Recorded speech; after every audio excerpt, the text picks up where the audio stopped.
एक और बड़ी खबर से रूबरू करवा देते हैं। हरियाणा सिख गुरुद्वारा प्रबंधक कमेटी का चुनाव 19 जनवरी को होगा। चुनाव को लेकर 18 दिसंबर को अधिसूचना जारी होगी। 20 से 28 दिसंबर तक नामांकन दाखिल किए जाएंगे और ऐसे में 30 दिसंबर को नामांकनों की स्क्रूटनी दी जाएगी और ऐसे में अब तक 15,000 वोटर्स बने। पानीपत के सिखों में विशेष उत्साह नजर आ रहा है। हरियाणा सिख गुरुद्वारा प्रबंधक कमेटी का चुनाव 19 जनवरी को चुनाव होगा। चुनाव को लेकर 18 दिसंबर को अधिसूचना जारी होगी और ऐसे में 20 से 28 दिसंबर तक नामांकन दाखिल किए जाएंगे। 30 दिसंबर को नामांकन की स्क्रूटनी की जाएगी और ऐसे में 15,000 वोटर्स बने अब तक और पानीपत के सिखों में विशेष उत्साह नजर आ रहा है। हरियाणा सिख गुरुद्वारा प्रबंधक कमेटी का चुनाव 19 जनवरी को ये चुनाव होगा और चुनाव को लेकर 18 दिसंबर को अधिसूचना जारी होगी। हरियाणा सिख गुरुद्वारा प्रबंधक कमेटी का चुनाव 19 जनवरी को ये चुनाव होगा और वहीं इसी पर ज्यादा जानकारी साझा करने के लिए हमारे साथ एसोसिएट एडिटर देवेंद्र कथुरिया जी जुड़ चुके हैं। देवेंद्र जी, हरियाणा सिख गुरुद्वारा प्रबंधक कमेटी का चुनाव होने वाला है और ऐसे में 19 जनवरी को चुनाव का आगाज होगा और चुनाव को लेकर 18 दिसंबर को अधिसूचना जारी की जाएगी। ऐसे में और क्या कुछ अपडेट? देखिए सोनिया, 10 साल पहले हरियाणा की कमेटी बनाने की घोषणा हुई थी, तब कांग्रेस की सरकार थी भूपेंद्र हुड्डा की। हरियाणा की अलग कमेटी बनाने के लिए बहुत साल तक संघर्ष रहा। करीब 6 से 8 साल तक जगदीश सिंह झिंडा और नेता भी संघर्ष करते रहे। दरअसल हरियाणा के गुरुद्वारे पंजाब की जो SGPC है, श्रोमणी गुरुद्वारा प्रबंधक कमेटी अमृतसर, उसके अंडर सारे गुरुद्वारे चलते थे। लेकिन यहाँ के सिखों का कहना था कि हमारे जितने गुरुद्वारे हैं बहुत चंदा इकट्ठा होता है, बहुत आमदन है, वो सारा पैसा पंजाब की SGPC ले जाती है। हमारी अपनी कमेटी होनी चाहिए। जैसे पटना में अलग से है, दिल्ली में भी सिख गुरुद्वारा कमेटी अलग से है। बहुत सारी जगह प्रबंधन जो है अभी SGPC कर रही थी। धीरे धीरे अलग अलग राज्यों में कमेटियां बनती गई।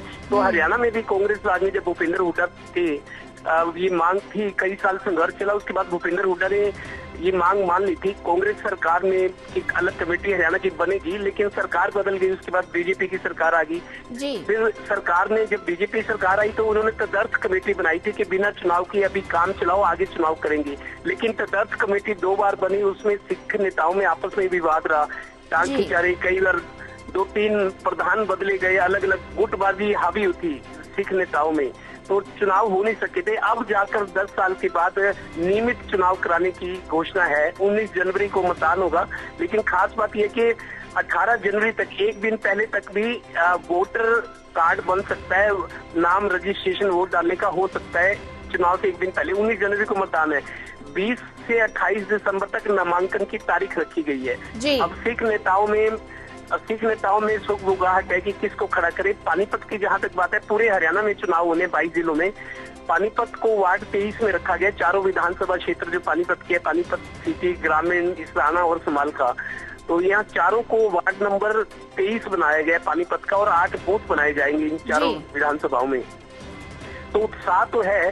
पानीपत की जहां तक बात करें, पानीपत बड़ा शहर है। सिखों की सबसे ज्यादा आबादी हरियाणा में अम्बाला में है, सिरसा में है, कुरुक्षेत्र में है, करनाल और पानीपत। ये वो शहर है, 5 जिले जहाँ सिखों की आबादी ज्यादा है। बाकी जगह भी है, लेकिन यहाँ काफी आंकड़ा है सिखों का। तो पानीपत और करनाल में भी काफी, चूंकि GT रोड बेल्ट के इलाके हैं, खुशहाल है, खाते पीते अच्छे, इनमें लैंड लोड भी है, अच्छा बिजनेस है, तो ये लोग हमेशा आगे रहते हैं। अभी पानीपत में ये फैसला नहीं हुआ कि कौन उम्मीदवार खड़ा होगा। यहाँ से प्रदेश अध्यक्ष के लिए भी चुनाव होना है और पदों के लिए अलग कमेटी बनेगी, तो उसमें कई तरह के पद होते हैं। तो उत्साह है। पानीपत में अब तक 6600 से ज्यादा वोट बन चुके हैं। लेकिन मोहनजीत सिंह जो पूर्व महासचिव है, जो तदर्थ कमेटी चली रही थी और हर कमेटी में वो रहे हैं, मोहनजीत सिंह पानीपत के, उनका ये कहना है कि अभी पानीपत में 6600 कुछ वोट बने हैं, लेकिन 15 से 20,000 वोटर होने चाहिए क्योंकि आबादी काफी है। लेकिन ये भी है कि 18 जनवरी तक वोट का रजिस्ट्रेशन करवाया जा सकता है, वोटर लिस्ट में उसका नाम होगा। अभी टाइम काफी है, लेकिन उत्साह जरूर शुरू हो गया है। एक तरफ शहरी इकाइयों के चुनाव है और गुरुद्वारा प्रबंधक कमेटी के चुनाव 10 साल बाद, जब भूपेंद्र हुड्डा ने सरकार ने ऐलान किया था कि गुरुद्वारों के चुनाव होंगे, लेकिन सरकार बदल गई। उसके बाद आपस में खींचतान चलती रही, तदर्थ कमेटी बनी, 2-3 प्रधार बने, बदलते रहे, बहुत सारे अव्यवस्था रही है। लेकिन अब नियमित तौर पर सिख गुरुद्वारा प्रबंधक कमेटी हरियाणा की अलग बनेगी, तो सिखों में उत्साह है। जो चुनकर आएंगे उन पर जिम्मेदारी भी होगी कि गुरुद्वारे में व्यवस्था अच्छी रहे। और करीब सारे गांव शहरों में मिला दे तो मेरे को तो 300 से ज्यादा गुरुद्वारे हैं, लेकिन 50-55 गुरुद्वारे ऐसे जिनकी आमदन बहुत ज्यादा है, जिनके नाम सैकड़ों एकड़ जमीनें हैं, प्रॉपर्टी है, उनकी चंदा आता है, तो इनकम काफी है। 50 गुरुद्वारे ऐसे हैं पूरे हरियाणा में जहाँ बहुत ज्यादा इनकम है। तो विकास हो सकता है गुरुद्वारों में, सेवा संभाल सुरक्षा सब चीजें होंगी, तो नई कमेटी बनने का इंतजार है। जी देवेंद्र कथुरिया जी, चाहता जानकारी साझा करने के लिए आपका धन्यवाद।